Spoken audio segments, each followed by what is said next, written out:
Depends upon, again, the pest pressures that are present in the fields. Barley yellow dwarf virus this last year, I heard it from the Kansas growers here, but also growers all the way up through Nebraska and up through South Dakota and North Dakota. Barley yellow dwarf was a very, very big issue this year. Barley yellow dwarf is a disease that's spread by an aphid.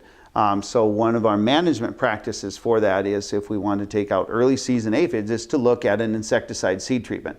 Now, classically, we have looked at fungicide seed treatments for things like our bunts diseases, the smut diseases that can get into wheat, maybe fusarium if we have some scabby seed that we're putting back in the ground to get that, improve that early plant health. There are products available from companies like Bayer Crop Science right now, for example, Gaucho XT, that have an insecticide and a fungicide together and can be a very effective package at a very low cost for that particular grower. Generally, our seed treatment fungicides would be one of the lowest cost fungicides that we would put on throughout the year.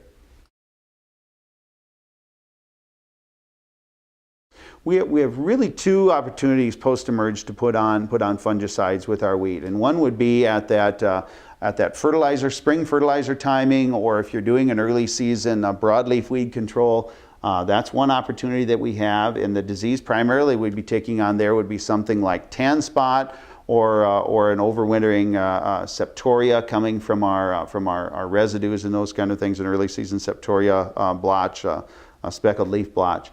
And then the other opportunity really that's been a big issue for the growers in the Central Plains and as well as further north is looking at a flag leaf timing application, and that's generally for rust, for leaf rust, stripe rust, looking at an application at that particular time. And we have products that will fit those environments. We have Stratego, which is a combination product, can be used very effectively early in the season.